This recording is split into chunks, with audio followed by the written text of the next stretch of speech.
Welcome. It's your man, God of Dots, man, back with another episode, man. Hope everybody is having a very good week, man. Hope you had a very good day. It's very exciting time in the world of sports. You got baseball going on, NBA playoffs, playing tournament starts next week. We'll be breaking that down. Probably next week, of course. For those that don't watch the games, just need the highlights. I got you. I got you. And of course, we're preparing for NFL draft later this month. Tonight's episode is NFL draft preview. We will be doing a show probably next Thursday where we will be doing a draft simulator. I found a mock draft simulator I can use, and that's visually good for the eyes, adding a little something to the show. But yeah, we will be doing a mock draft next week. You're more than welcome to come and participate into that show. As always, it's always a pleasure. How you doing, Miss Murph? Miss Murph, I heard. Listen, I heard somebody. The closing phrase that I use on in the other space, right? How about somebody's trying to use that? You know what?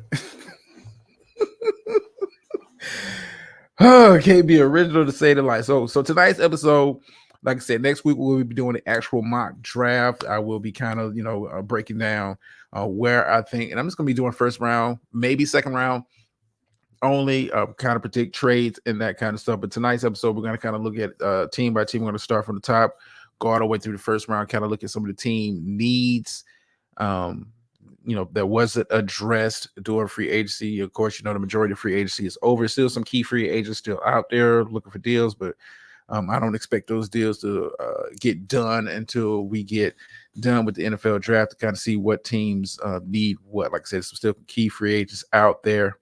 But like I said, we're going to be, tonight's episode is breaking down the draft needs of each of the teams. We're going to go through. Hopefully, I can get through it in a timely enough fashion, but we'll see. We'll see. How you doing, Dr. Nikki? Yes. Dr. Nikki. You know what? I'll get with you about that other stuff. I'll get with you about that other stuff. Yeah, wow. Yeah, so like I said, tonight's episode, Miss Murph, we're just gonna be doing draft needs, and next week we'll be having a mock draft simulator. People are more than welcome to participate from the chat or on the panel when we do the actual mock draft. I'm just gonna be going through primarily first round, may dip into the second round, depending on how the flow of the show go. But we'll definitely be doing mock draft for the first round. We will be doing that, and of course we will be doing the NBA content. Like I said, playing tournament starts next week. You got some games as the season was to end. Now we're talking about Lakers Warriors in that 9-10 spot. Winner go home. But yeah, that's next week. And then, of course, a little bit tonight, I will be kind of talking about, for those who don't know, or not, I'd be surprised if you don't by now, the passing of O.J. Simpson. We're going to touch on that a little bit tonight. But we'll see how I go. We'll see how I go. But first, let's go ahead and get to the mock draft, kind of like draft preview or team needs. We're going to start at the top with Chicago Bears. Chicago Bears did not end up with the worst record in the NFL last season. The pick was acquired from a trade from the Carolina Panthers the previous season, who traded up to draft Bryce Young. Ended up with the worst record. Therefore, Chicago owns their picks. Chicago's own pick is actually the number 9 pick in the draft. And when you kind of look at how the draft kind of sets up, how the draft kind of sets up for the Chicago Bears, especially in the first round, outside of the number 1 pick, which I think is pretty much a consensus that Caleb Williams will be the pick, even though they have needs at quarterback, which I think they'll address with the number 1 pick. The number 9 pick, and we'll talk about that a little bit later, is where it can get kind of tricky because I think Chicago right now, it's based on the first round, is in a very good position to address major needs with their first round picks. Like I said, they're sitting at number 1. There's no thought of them trading that pick, but the number 9 could be an interesting spot for teams to possibly trade up for a quarterback or an offensive lineman that they like. They could be a position that Chicago could potentially trade back and get additional picks. But we're going to start with pick number one. Pick number one, obviously, quarterback. It is the need, the most pressing need. They traded Justin Fields to the Pittsburgh Steelers this offseason. Got a little draft capital, but it just clears the way for Caleb Williams. I think this is probably the easiest pick in this entire draft process at number one. When you look at a team that needs a quarterback, was not really sold on Justin Fields, even though I'm one of the few that's not a Bears fan that actually like Justin Fields. I like what he brought to the table. I just don't think the coaching staff got behind him. I don't think the coaching staff really developed a proper game plan to take advantage of his skill set. So they've hit the reset button, and luckily for them, Carolina Panthers had the worst record. They got their pick. Caleb Williams is, I'm not going to say a generational type quarterback, but he is one of the best quarterback prospects that I've seen come out in the draft in a very long time now. I'm not going to put him on the same level as a Andrew Luck or Trevor Lawrence hype coming out of college, but I think Caleb Williams is pretty much up there. He is I think he's going to have a very successful NFL career, all things considered, injuries and all the other stuff. But I like Caleb Williams. So like I said, it's probably the easiest pick. It's a need for the team, the primary need for the team. You have a supremely gifted talent like that, him sitting there. So I think Caleb Williams is the pick at number one. And like I said, tonight's episode, I'm not doing the actual mock draft. It's kind of going over the team needs and how I can kind of see the team moving forward through this draft process. Number two is where it gets kind of tricky when we're talking about the Washington Commanders, because obviously the biggest need that they have, the trade of Sam Howell to Seattle. Obviously, the biggest team need that they have is at quarterback, but here is where the draft kind of gets a little murky. And when we get to pick 3, it can get really, really murky when you look at the rest of the draft. But as far as the team needs, quarterback is the biggest need for the Washington Commanders. I think the question you have to ask yourself with Dan Quinn coming in is more of wants a traditional style offense with a traditional style quarterback. And you have some pretty good quarterbacks that kind of fit that mold. I'm looking at Drake May, possibly. You seem hype about J.J. McCarthy possibly being a selection for the Washington Commanders. Right here, this is not a position I think the team trades out of because you obviously need a quarterback with a trade in Sam Howell. I think Cliff Kingsbury, who's the new offensive coordinator for the Washington Commanders, is going to have a lot of input on this pick. And I think with his coaching style is the spread offense. It doesn't matter who they draft will help. Hey, I'm just saying here the team needs, and I'm not predicting team success.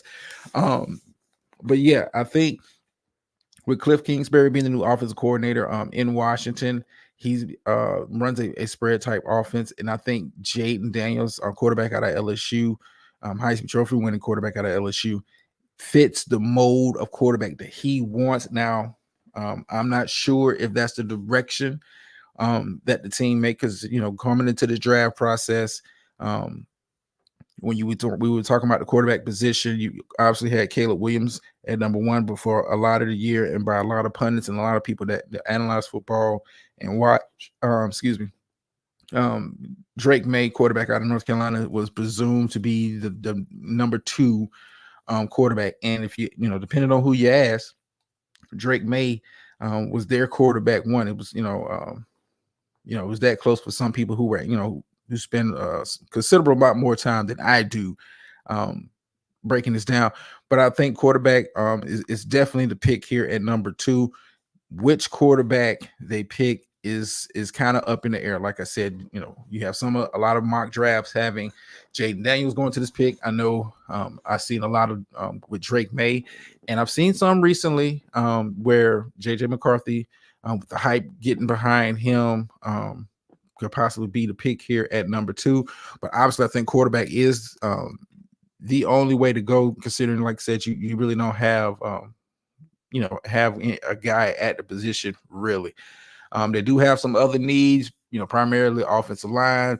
Got to get some edge help on the defense, especially with them trading Montez Sweat and Chase Young last year. So edge could be a position they address very early in the draft, but I don't think it's as early as the number 2 pick. I like some of the edge rushers in this draft, but not enough to draft them at number 2. So quarterback is the pick for me. And we'll do that. Like I said, when we do the mock draft, you'll kind of get a chance to participate, see what I'm talking about as far as we're picking them and how that kind of shakes out. Now, I think number 3, and that's the New England Patriots, who had the number 3 pick. This is where the draft, I said, it gets kind of murky with Washington. It gets really, really, really murky when we're talking about the New England Patriots.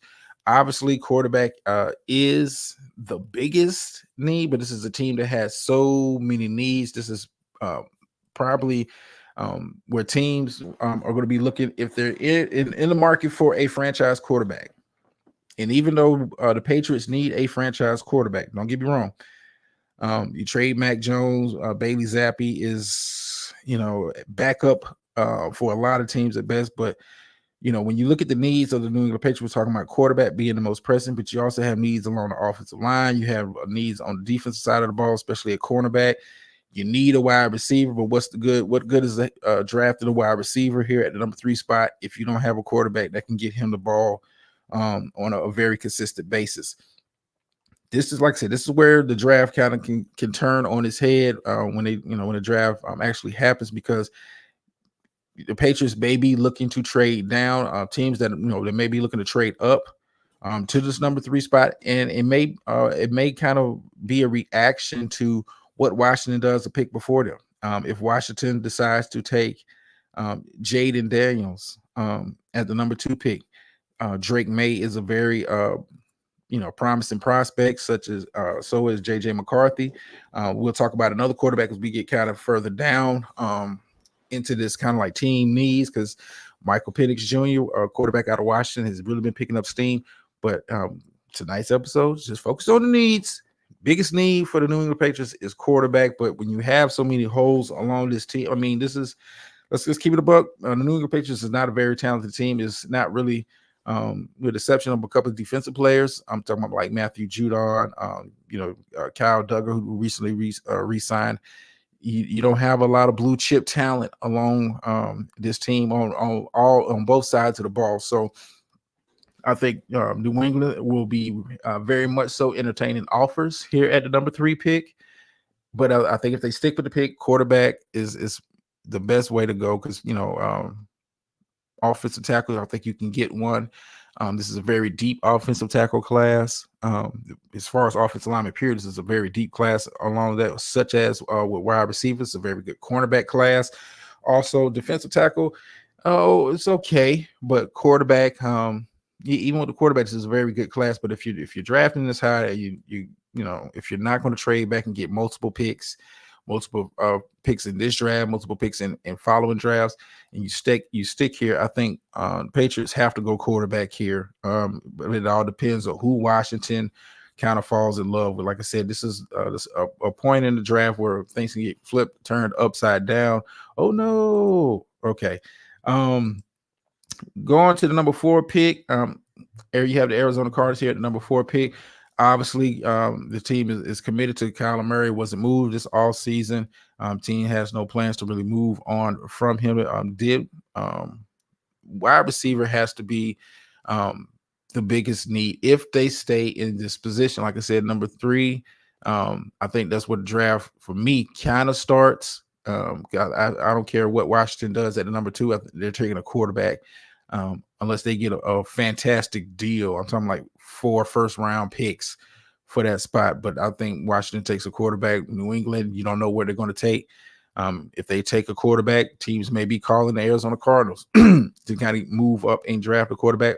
I don't think Arizona is going to be really seriously, unless they get blown away by the deals, they're really going to be seriously taking those calls. I think they're in a very comfortable spot here. You need a wide receiver.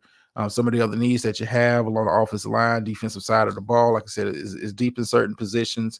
But when we're talking about drafting this high, drafting number 4 in the draft, you take blue chip marquee talent here.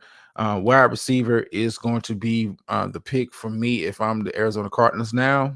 We'll get to this when we do the mock draft. It's a debate. It's a debate. Who is wide receiver one in this class? Is it Marvin Harrison Jr. or is it Malik Neighbors?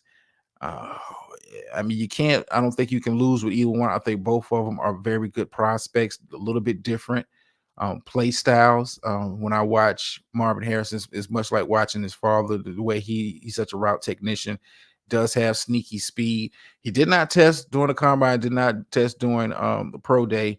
I think, but he is kind of in that spot as wide receiver number one. But if I look at 1A, and I mean a very close 1A, I'm looking at Malik Neighbors. His game kind of reminds me of OBJ coming out of college. LSU wide receiver.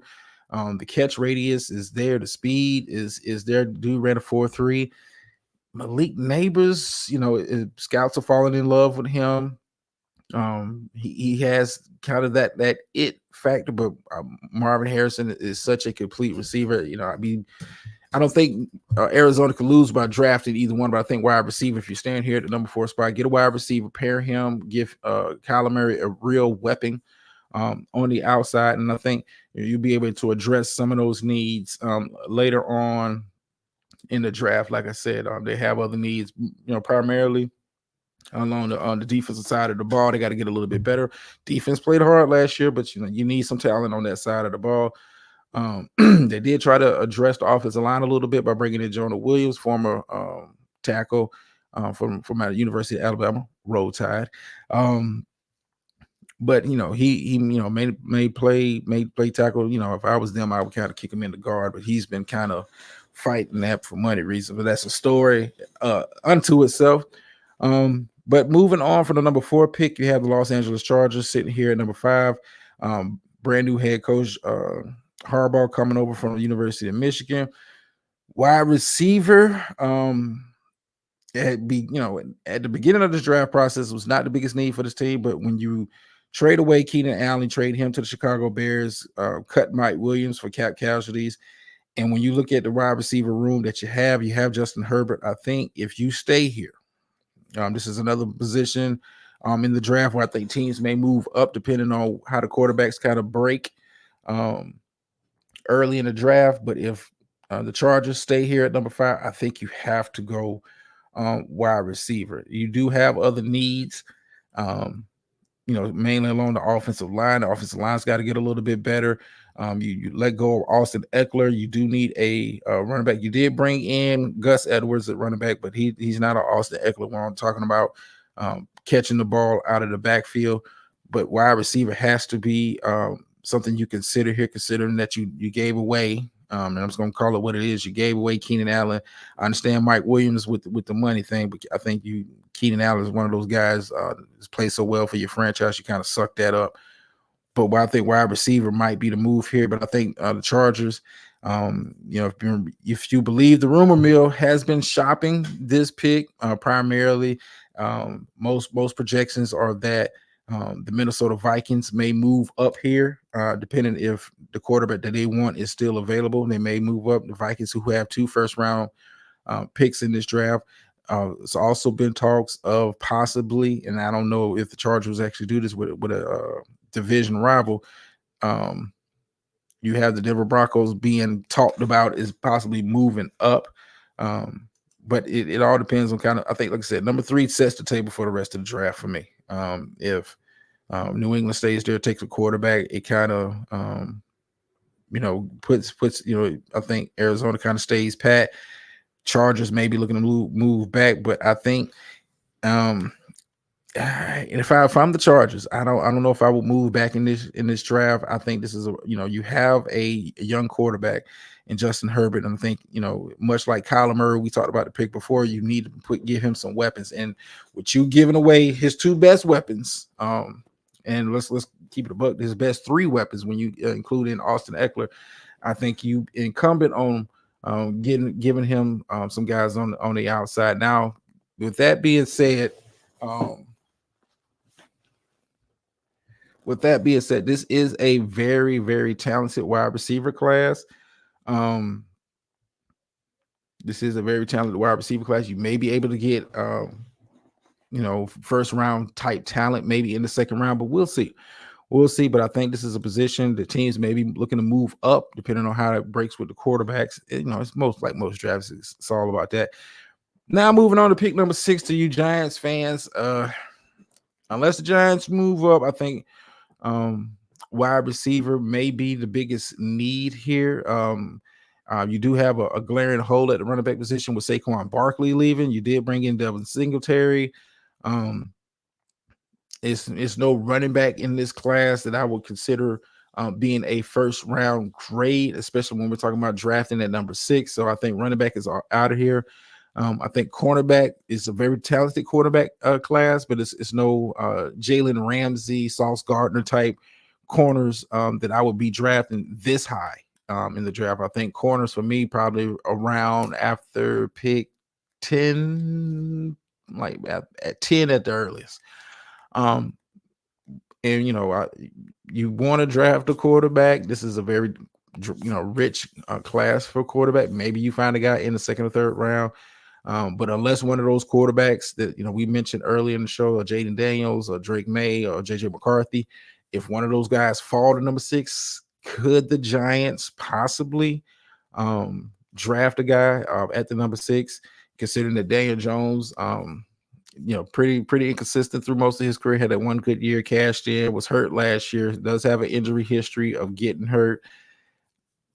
Could you be, drafting his replacement in this draft at number 6? It all depends on kind of how the draft kind of falls. We do these mock drafts every year, but it's always a surprise pick. It's always, where the hell did this guy come from?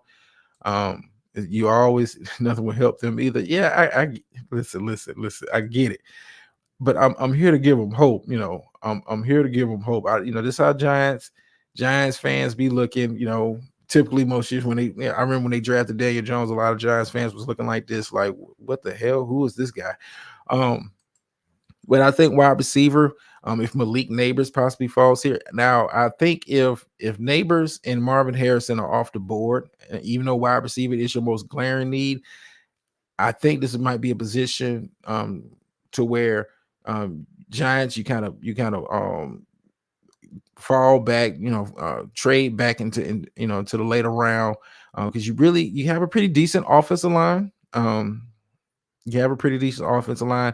Now, it is some tackles, some very good tackles, but you have some very good tackles already in New York. They just don't play like that all the time.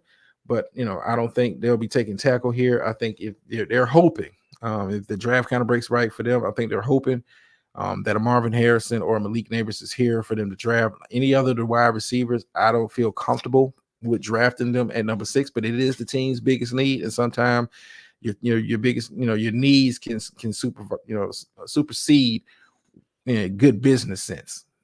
Supersede good business sense. Now, going down to the number 7 pick, you have the Tennessee Titans here. Offensive tackle, biggest need. Very, very good offensive tackle, very good offensive line class, period. You have a young quarterback, Will Levis, had a pretty decent rookie year. All things considered, he didn't start the whole season. Player from University of Kentucky, had a very good year, but he got beat up a lot.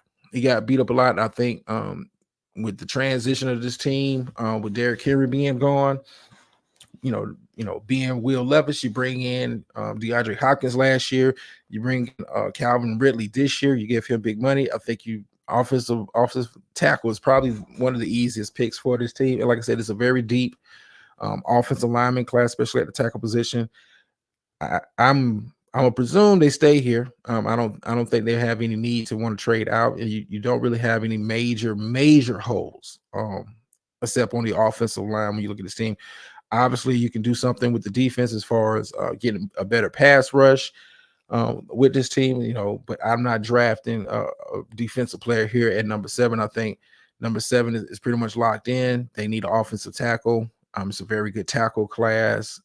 You could possibly have about 3 or 4 of those guys going in the first round alone. That's just at the tackle position. We'll talk about a little bit later some of the guards or centers that may possibly be drafted. And like I said, this is a very offensive heavy very offensive heavy draft this year. Not to say that the defense doesn't have some talented players on that side, but it's leaning very much so on the offensive side of the ball. But I think Tennessee Titans, hey, number 7, you're locked in, offensive tackle. Depending on who you ask, who's tackle number 1, but we'll talk about that when we do the mock draft next week. We'll be doing that next week. Moving on to number 8. Number 8, you had the Atlanta Falcons, who were coming into the offseason and needed help. I would say the biggest need was probably at the quarterback position. You guys know how critical I was of Desmond Ridder being the quarterback last year for the Falcons. They addressed that need by bringing in Kirk Cousins, who is a significant upgrade over what they already had there. So I don't think quarterback is a position that they're looking to draft here at the number 8 spot. I think Atlanta is looking to draft a guy primarily on the defensive side of the ball. Those are their biggest needs when we're talking about getting a pass rush. One of the worst teams as far as sack totals, pretty much for the past decade. One of the worst teams is getting a very consistent pass rush. Cornerback could also be in play. Defensive tackle, interior defensive lineman could also be in play with Grady Jarrett getting up there in age. Calais Campbell. I want to say, did he retire? I know he's like 35, 36. Of course, you can possibly look at safety. I don't think safety is a position that I'll be drafting here at number 8 now. Most of the mock drafts have them drafting edge because that's probably as far as the defensive side of the ball, that's probably where you have the most talented up front and probably the most depth at that position. It's possibility. When, like I said, I'm not, we'll talk about doing the mock draft. Dallas Turner, Jared Verse, and Latu out of UCLA. Those are the 3 big names when we're talking about edge rushers. I think I'd be very surprised if Atlanta goes offense, considering that you bring in Kirk Cousins, who should be able to take advantage of a Drake London, should be able to take advantage of a Kyle Pitts at the tight end position, and then you have Bijan Robinson, who is explosive as ever, entering his second year. So I'll be surprised if they go offense here. At the number 8 pick, I think defense, and I think defensive line is, trying to get a pass rush, trying to compete and get after quarterbacks is been one of the biggest needs and concerns for this team for years. I think they take another swing at it. I got them going edge rusher here at this position. Now, you have the Chicago Bears, who this is their own pick. Like I said, the number 1 pick originally belonged to Carolina. Chicago sitting here number 9. Chicago can go several different ways here. Several different ways. I'm not sure. Depending on how the draft kind of breaks, wide receiver might be an option. If I'm the Bears, I'm not taking wide receiver at number 9 just because this is such a deep wide receiver class. I think you have a more pressing need of getting another edge rusher to pair with Montez Sweat, or possibly get an interior defensive lineman. You may be looking at the offensive tackles positions. You want to build around Caleb Williams. You presume number 1 pick. You want to build around him. I'm not sure I would be taking a wide receiver here at this spot at number 9. It is some good wide receivers that could be possibly picked at this spot, but I'm not.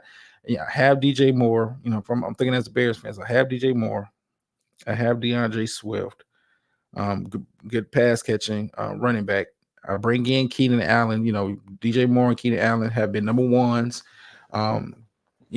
throughout their career. So he has targets on the outside. I'm not sure if wide receiver would be my pick here at number 9. I know a lot of mock drafts have them going with the wide receiver. I'm more of get a pass rusher to pair with Montez Sweat. You traded for the guy, you paid the guy. You want to be the monsters of the Midway again. Get a fearsome pass rusher, get him a partner on the outside.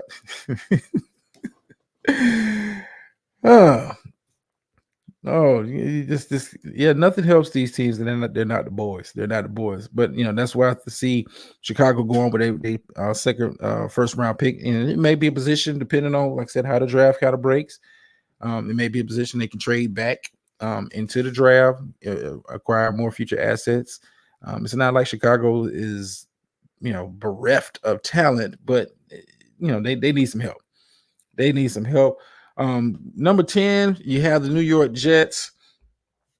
Biggest need, it all depends on who you ask. I mean, they did bring in, you have Aaron Rodgers who's returning from injury. They did bring in Tyron Smith and Morgan Moses. They brought in some vets along the offensive line. I'm of the mindset here. Draft, you can't have too many good offensive linemen considering how many of these guys kind of get hurt, especially when we're talking about you're depending on Tyron Smith to try to make it through a full season. Trust me, as a Cowboys fan, I know that ain't happening, bro. I know that ain't happening. I know it ain't happening. So I would think offensive lineman might be what I would do here. But with the Jets, this is a team that's kind of built to win now, especially when you have Aaron Rodgers as the quarterback. Wide receiver could be an option to pair with Garrett Wilson. Tight end is also an option. There's some very good tight ends in this draft. I don't think they need too much. Not at the number 10 pick. I don't think they need too much on the defensive side of the ball to justify taking a defensive player here. But if I'm the New York Jets, I understand. You're gonna win now, but considering the injury history of Tyron Smith and considering Aaron Rodgers didn't make it before plays last year. And the guys you had back there, Zach Wilson, and any other quarterback you had that back there was getting killed. I might be tempted to draft an offensive lineman here at number 10 to better protect whoever is behind center. I think he can only help the team now and in the future. I think he can help the team now and in the future. But that's what I see. That's what I see them doing. But we'll see how they kind of, when we do the mock draft, we'll see how that kind of breaks out. You have here number 11. You have the Minnesota Vikings, who have obvious need with losing Kirk Cousins at the quarterback position. Now they do have another first round pick, and that's why many people who've been doing mock drafts have kind of mocked them to trade up, possibly to number 3, possibly to number 5 to draft a quarterback. Quarterback is the most pressing need. I mean, you do have Sam Darnold, who has starter experience, but when you have the weapons on the outside, such as a Justin Jefferson and a Jordan Addison, two very talented, you have a TJ Hockenson at the tight end position. Offensive line is not that bad. Yeah. I don't know if the Vikings can sit here at number 11 and draft a guy that they want and hope another team doesn't jump up ahead of them. Like I said, they went out and acquired another first round pick this all season. I just want to say it was the number 23 pick with the Houston Texans. Got that. I think they're the biggest, most likely. I would say the most likely to trade up in this draft to draft a quarterback. That is the most pressing need that they have. Like I said, they have some issues. Some other players they can add along the defensive line. They did bring in Jonathan Grenard to replace Danielle Hunter. I think Grenard is to me a tier below Danielle Hunter, but he's a very good passer, a very good player. But I think quarterback is when you talk about the Minnesota Vikings here, I don't think they stay at 11. I think they package number 11, 23. They move up, get a quarterback. So I got the Vikings moving heaven and earth to get a quarterback. I don't think they get hired at 3. I don't think Washington is going to be in the market for really trading unless you can blow them away with some amazing deal as far as 2 first rounders this year, first rounder next year, and a second, or something like that, like where you giving up so much draft capital. But Vikings, clearly quarterback is the main concern. Same thing with the team at number 12. You're talking about the Denver Broncos, who moved on from Russell Wilson, don't really have a serious player at the quarterback position. Do they sit here at number 12? Do they reach? Do they try to move up in this draft? I know Sean Payton has been linked to JJ McCarthy. Like I said, JJ McCarthy is getting a lot of buzz. I don't think if I'm Denver, if I can find a suitable veteran at this position, because with Wilson, you released him, but it's a lot of dead money on his deal that didn't allow them to really be competitive in the free agent market for quarterbacks. It also, this is a position that you know, at pick number 12, you got to get it right because you don't have a second round pick in this year. I didn't realize they lost the second round pick because they traded for head coach Sean Payton. I mean, man, quarterback is the most pressing need, but if you're able to find maybe a suitable guy on the market, you know, just to be a placeholder for 1 year, you know, do you reach? You know, it's one of those spots where they might reach for um a Michael Penix, or you know, I've heard Bo Nix name connected to the Denver Broncos. If they don't take quarterback, I think you have needs, especially on the defensive side of the ball. You probably need another cornerback. You need help along that defensive line. You also need help along the offensive line to kind of keep a quarterback upright, keep an offense moving. I mean, Broncos is they're in a tricky spot. They're in a tricky spot. Don't really have the draft capital to really move up and down the, you know, up in the draft to draft a quarterback. I guess they got to hope that a guy falls to them. And you know, with Sean Payton, I don't know if he's you know, I think Michael Penix might be available here, but I don't know if Sean Payton he's a Sean Payton type guy. So I can see this team going a lot of different directions, possibly, you know, edge rusher, possibly defensive lineman. You know, this is a position they might be able to draft a cornerback. Very good offensive tackle class is kind of build up their offensive line and kind of, you know, take a crack at quarterback next year. I don't know. I do not know. Wilson should have to pay them for being a dud. You say that, but Wilson didn't have a bad year. And when you kind of look at the numbers, look at the stats, Wilson had 26 touchdowns, 9 interceptions last year, which was not bad considering, you know, let's keep it a buck. It's not like Denver had a lot of talent on the offensive side of the ball. I'm just keeping it a buck. I mean, he did a much better job this year than he did the year previously with the Denver Broncos. What's going on, DeFrauding? He did a much better job then, but I don't, you know, he didn't have a bad, you know, when you look at the numbers, he didn't have a bad year. I guess is, you know, you consider it bad considering what they was paying him. You know, what he was producing and what the money was given wasn't necessarily adding up, but he didn't have a bad year. Did not have a bad year. Moving on to the number 13 pick, Las Vegas Raiders. Another team that may be looking at quarterback. They do have a second-year guy. Aiden O'Donnell did bring in Gardner Minshew. You know, Gardner Minshew, who does have starter experience in this league, most recently with the Indianapolis Colts. Almost had them in the playoffs. Aiden O'Connell didn't look bad. But, you know, I think, you know, long-term, the quarterback is a position they need to address. I moved off, like I said, I mean, some of the other needs, I think cornerback is probably the most likely right here, unless one of the better offensive tackles falls. I don't think wide receiver is a pressing need when we're talking about here at the number 13 pick in the first round. Maybe you can get a guy later on in the draft in the second or third round. But I do think quarterback is the biggest need. I just don't think I will be reaching for a quarterback at number 13. Now, one of those guys fall to me. Once again, Michael Penix Jr. is kind of moved up draft boards to kind of be in this range. He may be a guy, you know, that they look to draft. Big arm, kind of fits the Raiders style and all that. But I think, you know, defensively, I think they'll go corner. I'm thinking cornerback here, improve that defense. We have a pretty good pass rush there with Max Crosby.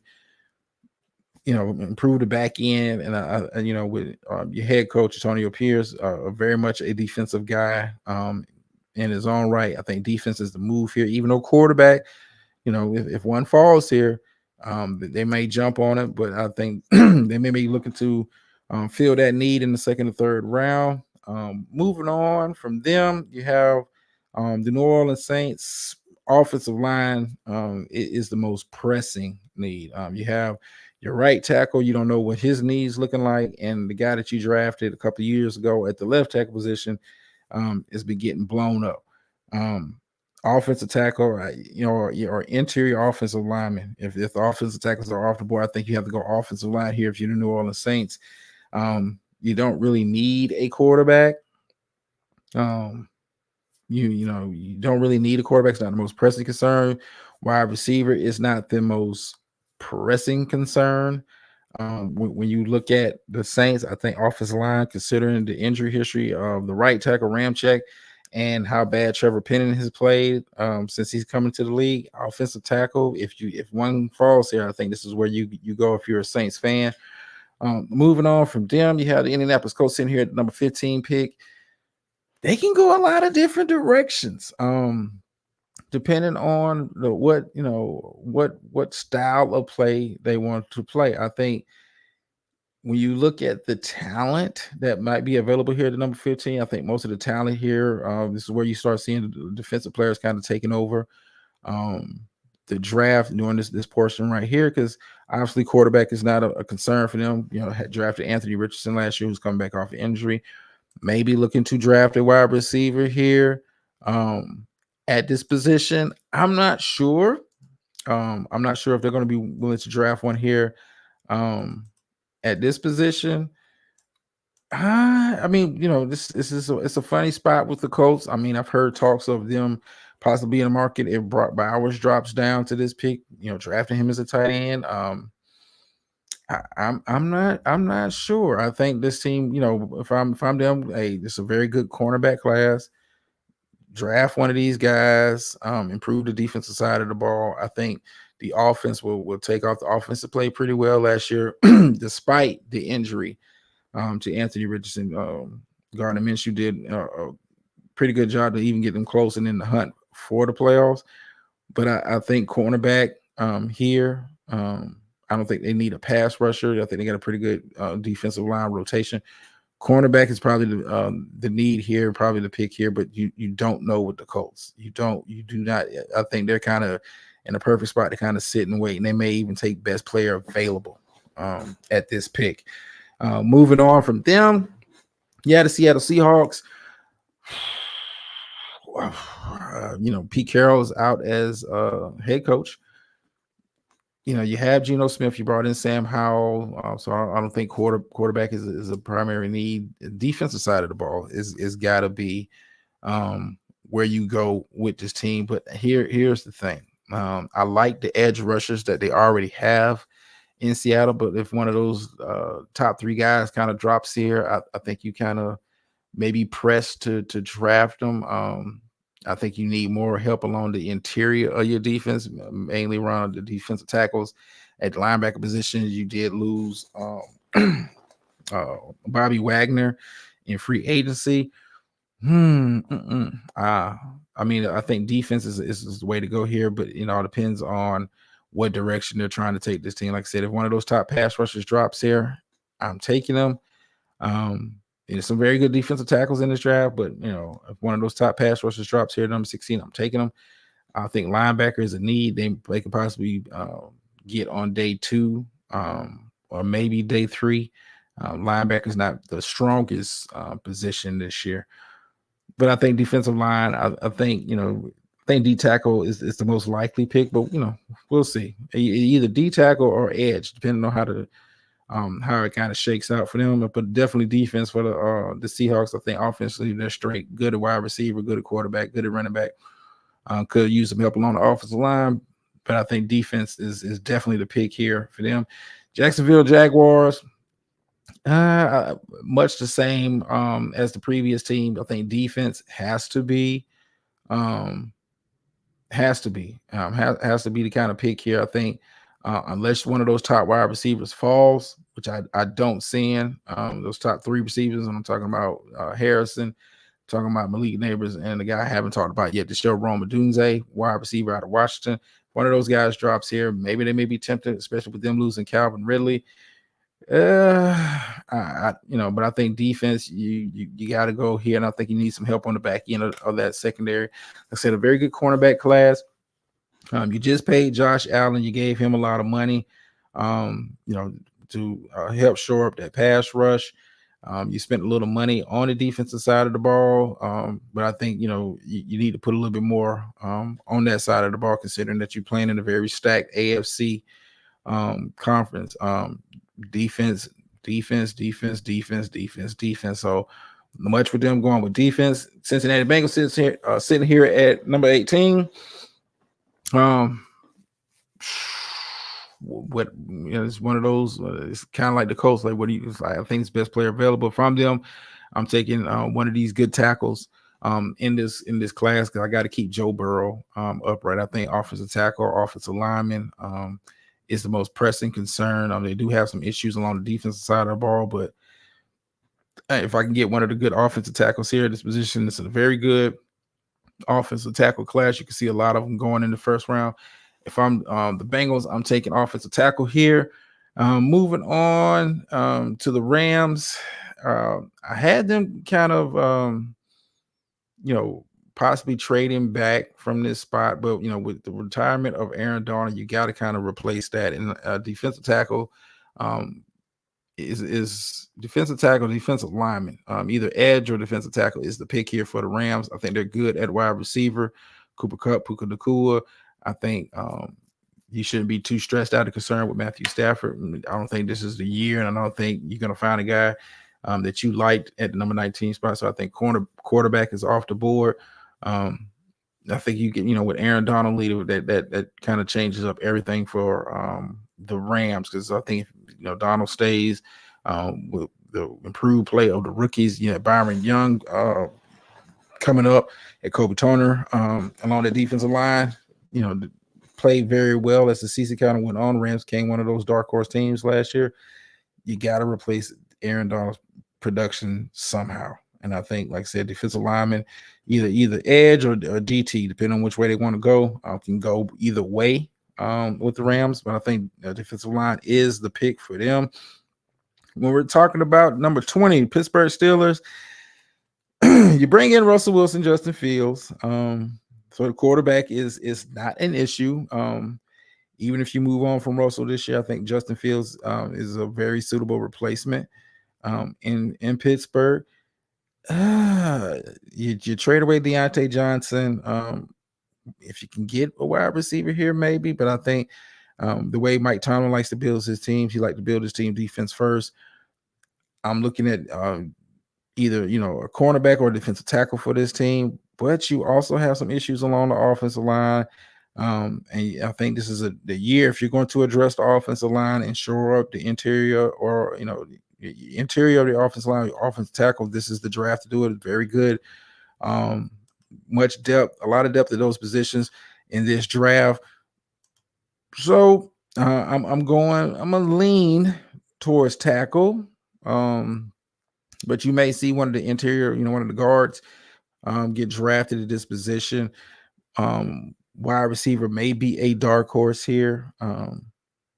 They may want to add a speedster out there, but we'll see. We will see. But Pittsburgh, I think offensive lineman, I think offensive lineman, but I think that this team, to me, are winners already before the draft anyway, by bringing in Russell Wilson and Justin Fields. I mean, for next to nothing. You got Justin Fields for a 6th round and Russell Wilson for $1 million. I mean, win-win. Miami Dolphins sitting here, obviously, with Christian Wilkins leaving, going to the Raiders. You think defensive tackle is the biggest issue, but I think you need to address the offensive line also. You got to kind of keep Tua upright, much the same like we talked about with Joe Burrow. This is the year, if you're trying to get offensive linemen, this is the year to do a wide receiver. They don't need have some pretty good guys on the defensive side of the ball as far as edge rush, pretty good linebacker play, pretty good secondary play. Offensive lineman right here for the Miami Dolphins. Now we get to pick number 22. And I wonder if Miss Murph is in the building when you get to pick number 22 when we're talking about the Philadelphia Eagles. What do the Eagles do here at number 22? I think the biggest need you have is on the sidelines with your coaches, but hey, you can't draft them. I mean, you had the retirement of Jason Kelsey. Lane Johnson retires. So offensive line is an area of concern. I think the most pressing need for Philadelphia, if they stick here to number 22, because they like to move around the draft also, I think cornerback. I think obviously you got to get cornerback play. Bradbury is not the answer.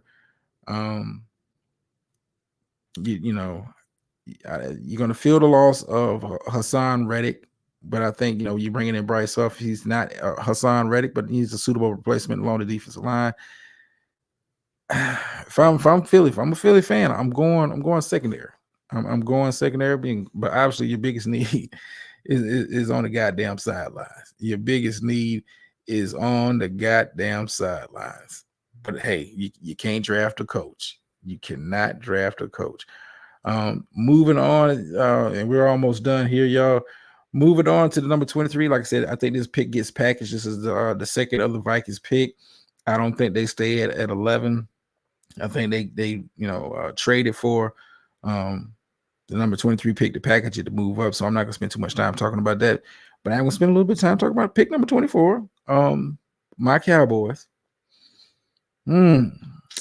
Biggest need. Biggest need.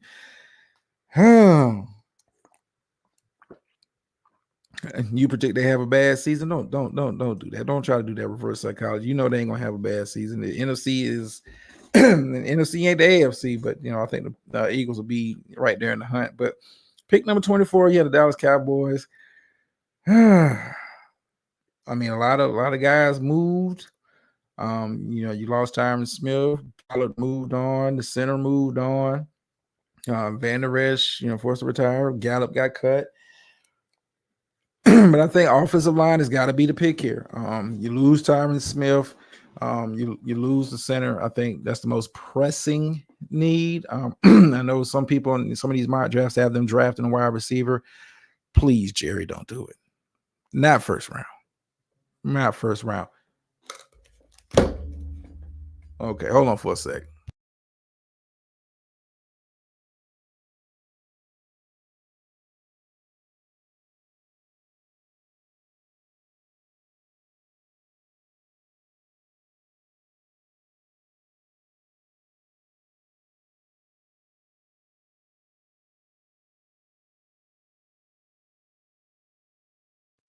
All right, sorry about that. I had a phone call come in, but yeah, Cowboys offensive line. That's my pick. But you never know with Jerry. You never. Please do not take a wide receiver. Please, it's a very deep class for wide receiver. Please do not take a wide receiver at number 24. And something in my spirit says be Jerry. That's the way Jerry is leaning. I think offensive line has got to be the most pressing concern for you. We're moving on. Number 25, you had the Green Bay Packers, who shot a lot of people last year, but the late season run that they had, they can go, several different ways on the defensive side of the ball. I think defensive tackle coming into this draft would have been the biggest need for them, but I think with David Bakhtiari being released, that I think offensive lineman. I think you got to keep Jordan Love upright. You got to invest in your offensive line, and I think the defense played well enough last year to it doesn't the team doesn't need to take a pick here, number 25 on the defensive side of the ball. Now they do have needs along the defensive side of the ball. Now, don't get me wrong, but I think you bring in a tackle. That only helps Jordan Love and his progress and his progression. You got rid of Aaron Jones and you brought in Josh Jacobs. So running back is it's not a need. I think offensive line here has got to be the pick, especially with Bakhtiari being let go. That leaves a glaring hole at the tackle position. So I got the Packers taking offensive lineman here. I got them taking offensive lineman. When you look at Tampa Bay, I think a lot of their attention and focus is going to be on the defensive side of the ball, especially after Shaq Barrett is gone, Devin White is gone. You brought back Baker Mayfield. You brought back Mike Evans, a wide receiver. The offense, I think, will be fine. But I think the defensive side of the ball is going to need a lot of attention. You let go Carson Davis. You traded him. I mean, cornerback may be a position here, maybe edge, depending on how the draft kind of falls. I think cornerback is the pick here for me for Tampa Bay. I think offensively, they did well enough, brought back a lot of the guys. Do have some new starters along the offensive line, but I think they'll gel. And they played in the NFC South, which is not. Let's keep it a buck. Is not the hardest division in the NFC. I think cornerback is the pick here for Tampa Bay to put the focus back on defense. I think they're fine offensively. Arizona Cardinals here sitting at number 27. I think Arizona for them is best player for me. If I'm Arizona, best player available at this point. I think you need help along the defensive line, along the back seven of your defense. I think you could, if a good tackle falls here, good offensive lineman falls here, you're taking. If you can double up on receiver here at this position, maybe. But I think Arizona is going to be taking best player available here. Maybe in the market for maybe in position for a trade up for a team that wants to trade back up into the first round. I think that's what Arizona's got to be sitting there doing at number 27.